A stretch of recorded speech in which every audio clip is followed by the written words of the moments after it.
a Muslim village. It is a subject which has come directly out of Suratul Kahf of the Quran. But Suratul Kahf itself introduced us to the last age, before the end of the world.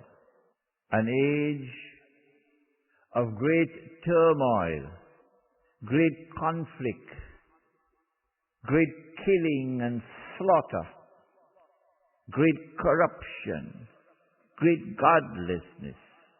An age which no one can possibly understand unless you have the Quran and you have Muhammad sallallahu ta'ala alayhi wa sallam. Suratul Kahf, which is surah number 18 of the Quran, entitled The Cave. Suratul Kahf was linked by the Messenger of Allah himself to Dajjal, the false Messiah, or who the Christians call the Antichrist. And he was one of the major signs of the last age. And when Dajjal comes into the world, and as he progresses in his mission, he subjects mankind to the mother of all tests.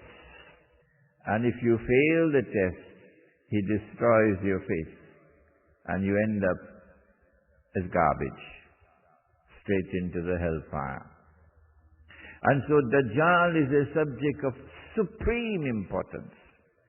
And we were able to demonstrate to you that Dajjal has already completed almost 2/3 of his mission. And there's only about 1/3 left. And so we are living at a time when the attack of Dajjal is intense. Suratul Kahf also introduced us to another of the major signs of the last day, namely Gog and Magog, who when they are released into the world would be agents of fasad, would corrupt everything with a strange kind of corruption which destroys. So everything is corrupted around you. But Gog and Magog also possess power. Power which is literally indestructible. And so they take control of the world with their indestructible power. And they use power to oppress.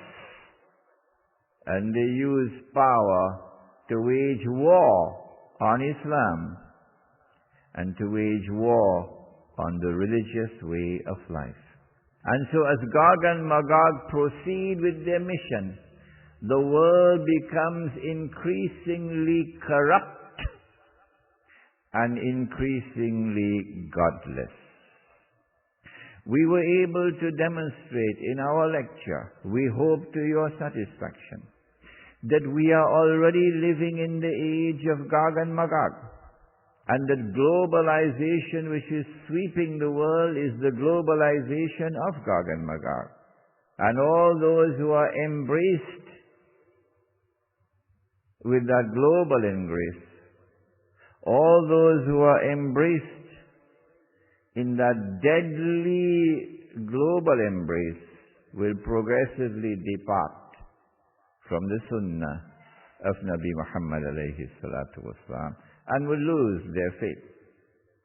The Messenger of Allah sallallahu ta'ala alayhi wasallam gave us a number of other major signs by which we could recognize the last age. He spoke, for example, about the return of Nabi Isa alayhi salam, the return of Jesus, the Messenger of Allah. And this was also one of our subjects of our lectures. He spoke about smoke, dukhan. He spoke about a beast of the earth, dabbatul ard. And our interpretation was that ard over here, or earth, refers to Ard al-Muqaddasa, or the Holy Land. And so our interpretation We can be right, we can be wrong. Our interpretation is that the beast of the earth is that state of Israel, which tomorrow will become, we are anticipating, the ruling state in the world to succeed the United States of America. He spoke, sallallahu ta'ala alayhi wa sallam, about the sun rising from the west. He spoke about three movements of the earth, three landslides, the earth opening and swallowing what it swallows. One in the east, one in the west, and one in Arabia.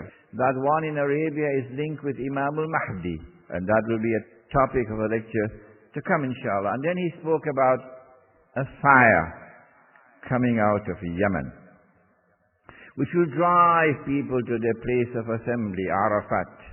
These are known as the 10 major signs. But today we want to speak for a little while about the minor signs, so that we may be awakened to the fact that we are living in the last age. The Prophet ﷺ told us that among the signs of the last day would be the universal prevalence of alcohol. People drinking alcohol. Have you ever traveled by air? The last thing that the airport does for you is to invite you to buy alcohol. Correct? And when you arrive over there, the first thing that greets you, alcohol. An age of alcoholism has now descended upon mankind. When I was living in the United States, I found that 1 in every 6 homes, 1 in every 6, is now afflicted with alcoholism. You sitting in this audience will know a member of your family or a friend of yours who was afflicted with the disease of alcoholism or drug addiction, and it is constantly increasing. This, said the Prophet ﷺ, is a sign of the last day. He said that women would be dressed, yes, and yet they'll be naked. I don't have to explain that, because you're seeing it every day.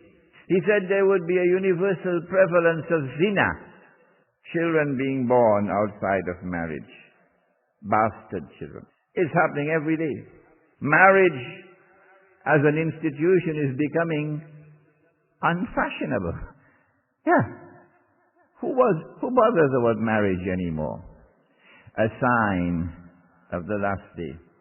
He spoke about the disproportionate balance of men and women to such an extent that one man would have to maintain, mark the word, maintain, not marry, maintain 50 women.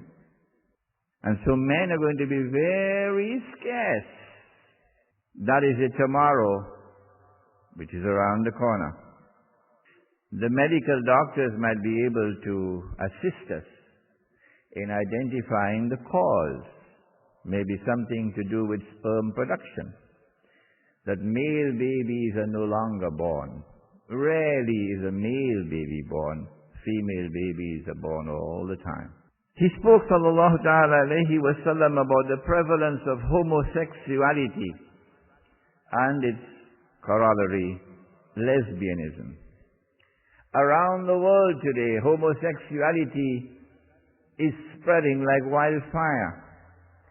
One of the biggest marches in Manhattan, which attract 500,000 people, is the Gay and Lesbian Rights Day Parade.